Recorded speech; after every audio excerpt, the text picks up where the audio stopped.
రాష్ట్ర వ్యవసాయ విశ్వవిద్యాలయం 60 ఏళ్లు పూర్తి చేసుకుంది. దేశ సాగు విప్లవంలో రాజేంద్రనగర్ ప్రొఫెసర్ జయశంకర్ వ్యవసాయ విశ్వవిద్యాలయానికి కీలక పాత్ర. 60 ఏళ్లలో వ్యవసాయ విశ్వవిద్యాలయం సాధించిన ప్రగతి, జరిగిన నూతన ఆవిష్కరణలపై వర్సిటీ ఉపకులపతి జానయ్యతో మా ప్రతినిధి మల్లిక్ ముఖాముఖి. అన్నదాత సేవలో తరిస్తున్న వ్యవసాయ విశ్వవిద్యాలయం 60 వసంతాలు పూర్తి చేసుకుంది. ఉమ్మడి ఆంధ్రప్రదేశ్ రాష్ట్రంలో ఆనాటి కరువు పరిస్థితులు, దుర్భరమైన పరిస్థితుల నేపథ్యంలో ఆనాటి ప్రభుత్వం ఆంధ్రప్రదేశ్లో రాజేంద్రనగర్ వేదికగా వ్యవసాయ విశ్వవిద్యాలయాన్ని ఏర్పాటు చేసింది. ఆ క్రమంలో ఆంధ్రప్రదేశ్ వ్యవసాయ విద్యాలయం, ఆ తర్వాత ఎన్జీ రంగా వ్యవసాయ విశ్వవిద్యాలయం, ఆంధ్రప్రదేశ్ విభజన నేపథ్యంలో తెలంగాణ ఆవిర్భావం తర్వాత ఏర్పడిన ప్రొఫెసర్ జయశంకర్ వ్యవసాయ విద్యాలయంగా నామకరణం పెట్టుకున్నారు. ఈ నేపథ్యంలో గత 10 ఏళ్లలో కొన్ని విజయాలు సాధించినప్పటికీ కొన్ని వైఫల్యాలు కూడా ఉన్నాయి. ప్రస్తుతం మనతో వ్యవసాయ యూనివర్సిటీ ఉపకులపతి ప్రొఫెసర్ ఆల్దాస్ జానయ్య మనతో ఉన్నారు. సార్ నమస్కారం. సార్ నమస్కారం. అసలు మన ఉమ్మడి ఆంధ్రప్రదేశ్ రాష్ట్రంలో ఈ యొక్క యూనివర్సిటీ ఆవిర్భావానికి దారితీసిన పరిస్థితులు ఏంటి? ఈ రాజేంద్ర నగర్లో వ్యవసాయ పరిశోధన మరియు విద్యకు దాదాపుగా 100 సంవత్సరాల చరిత్ర ఉన్నది. ఆనాటి నిజాం ప్రభుత్వం 1928లోనే ఒక రైస్ రీసెర్చ్ స్కీమ్ని రాజేంద్ర నగర్లో పెట్టారు. అది ఇప్పుడు ప్రజెంట్గా మూసీ నది పక్కనే ఉంటుంది. మంచి మూసీ నది అంటే హిమాయత్ సాగర్ ఒక క్యాచ్మెంట్ ఏరియాలో చక్కగా ఉంటుంది. అప్పుడు పరిశోధనలు మొదలయ్యాయి. అప్పుడు హైదరాబాద్ రైస్ 1, 2, 3 కొత్త రకాల ఆరు HR1, HR2 వచ్చేది. ఇప్పుడు హంస, తెల్ల హంస అప్పటి పరిస్థితుల నుంచే వచ్చాయి. హైదరాబాద్ రాష్ట్రం ఏర్పడటం, ఆనాటి తొలి వ్యవసాయ మంత్రి హైదరాబాద్ స్టేట్కి అయిన మర్రి చెన్నారెడ్డి గారి చొరవతో, ఆలోచనతో మొట్టమొదటగా వ్యవసాయ కళాశాలను 1955లో ఆనాటి దేశ ఉపరాష్ట్రపతి, గొప్ప విద్యావేత్త అయిన సర్వేపల్లి రాధాకృష్ణ గారి చేతుల మీదుగా 1955లో వ్యవసాయ కళాశాల ఇదే రాజేంద్ర నగర్లో మర్రి చెన్నారెడ్డి గారి చొరవతో ఏర్పడ్డది. అంతకుముందు వ్యవసాయ కళాశాల ఉస్మానియా యూనివర్సిటీలో భాగంగా అక్కడ ఉండేది. ఇవి ముఖ్యంగా దారితీసిన ఈరోజు రాజేంద్ర నగర్ ఒక వ్యవసాయ విద్యకు, వ్యవసాయ పరిశోధనలకు ఇది దేశంలోనే క్యాపిటల్ చెప్పాలంటే. దాదాపు 10-15 కేంద్ర ప్రభుత్వ సంస్థలు వ్యవసాయ విశ్వవిద్యాలయంతో పాటు ఇక్కడ రావడానికి అసలు మూలాలు, అంకురార్పణ జరిగింది 1928లో, తర్వాత 1955లో. పెరుగుతున్న జనాభా అవసరాలకు అనుగుణంగా ఆహార భద్రత కోణంలో పరిశోధనలు విస్తృతమయ్యాయి.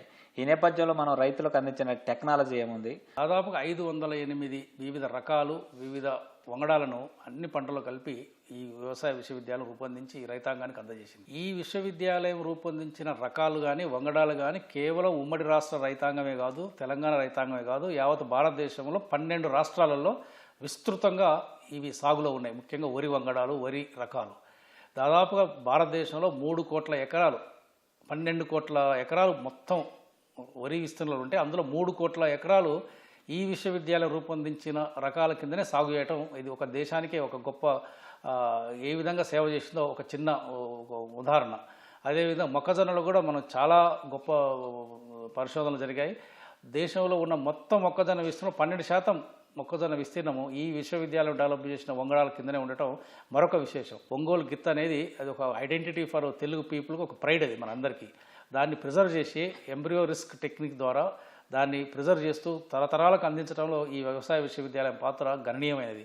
అదేవిధంగా కోళ్ళ పరిశ్రమలో కూడా కొత్త బ్రీడ్స్ని తయారు చేసి ఈరోజు పౌల్ట్రీ క్యాపిటల్ ఆఫ్ ఇండియా తయారు చేయడంలో కూడా ఈ విశ్వవిద్యాలయ పరిశోధనలు తోడ్పడ్డాయి. హరిత విప్లవం నేపథ్యంలో ఆ యొక్క ఫలితాలు మన ఉమ్మడి రాష్ట్రంలో పెద్ద ఎత్తున రైతులు లబ్ధి పొందారు. ప్రత్యేకించి రైతుల ఆదాయాలు కూడా గణనీయంగా పెరిగాయి. వరి ఉత్పాదకత గణనీయంగా పెరిగింది. అలాగే ఇతర పంటల సాగు సరళి కూడా ఏకం మారిపోయింది. ఒక రకంగా చెప్పాలంటే ఉమ్మడి ఆంధ్రప్రదేశ్ వ్యవసాయ ముఖచిత్రం, ఆర్థిక ముఖచిత్రం మారిపోయింది. ఈ నేపథ్యంలో వస్తున్న మార్పులు ఏంటి? రైస్ రీసెర్చ్ స్కీము, రాజేంద్రనగర్లో పనిచేసే రైస్ స్కీము, ప్లస్ తద్వారా వచ్చిన ICR స్థాపించిన అఖిల భారత వరి పరిశోధన సమన్వయ ప్రాజెక్టు, సంయుక్తంగా యూనివర్సిటీ చేసిన పరిశోధన ఫలితంగా తొలి వరి రకం, అది దిగుబడి ఇచ్చే వరి రకమైన పేరు జయ. ఆ జయ వెరైటీని 1988లో రిలీజ్తోని హరిత విప్లవానికి నాంది పలికింది వరిలో ఈ రాజేంద్ర నగర్. గోధుమల లుధియానా, వరిలో రాజేంద్ర నగర్. సో ఇది గొప్ప చరిత్ర. వ్యవసాయ అభివృద్ధిలో ఈ విశ్వవిద్యాలయం ఎంతో కీలక పాత్ర పోషించింది. అందుకనే నేను పదే చెప్తుంటాను, ఈరోజు దేశంలో కానీ మన రాష్ట్రంలో ఉన్నది వ్యవసాయ సంక్షోభం కాదు, రైతు సంక్షోభం.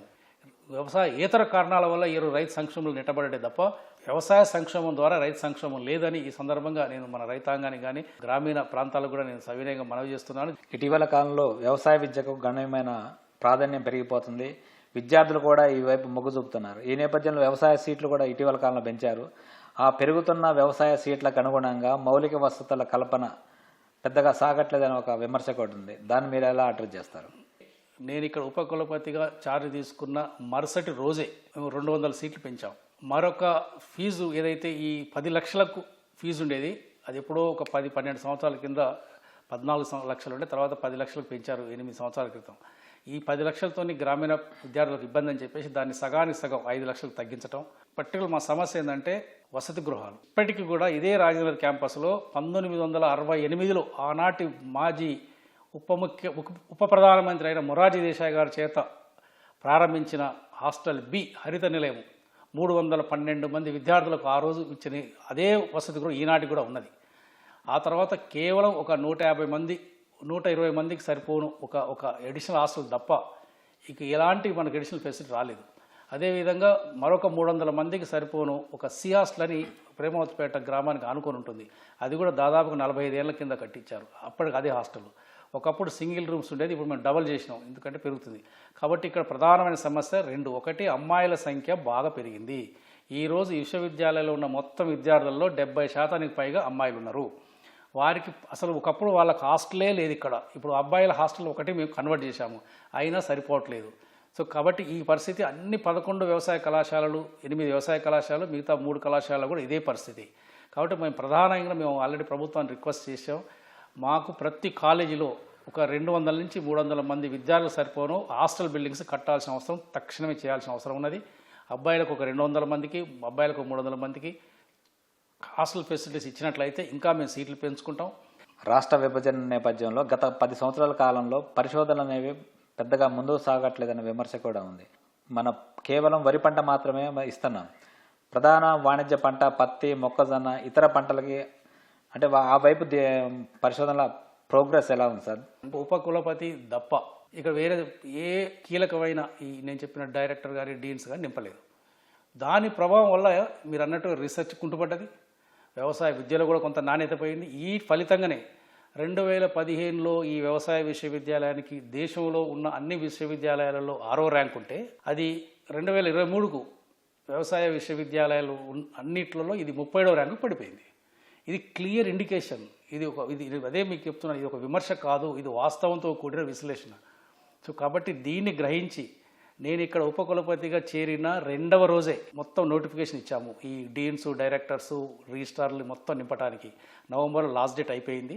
ఇప్పుడు మేము ఈ వజ్రోత్సవ కార్యక్రమంలో కొంత బిజీగా ఉండి ఆ ఇంటర్వ్యూస్ పెట్టలేకపోయినాం.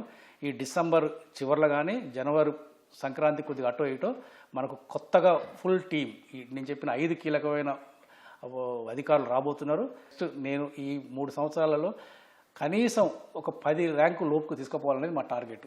ఓకే, ధన్యవాదాలు సార్. Thank you. ఇది రాబోయే రోజుల్లో ఈ యొక్క వ్యవసాయ విశ్వవిద్యాలయాన్ని మరింత అభివృద్ధి చేయడం ద్వారా రైతులకు అండా దండగా నిలవాలని చెప్పి విశ్వవిద్యాలయం నిర్ణయించింది. కెమెరామెన్ అశోక్తో కలిసి మల్లిక్, ఈటీవీ న్యూస్, హైదరాబాద్.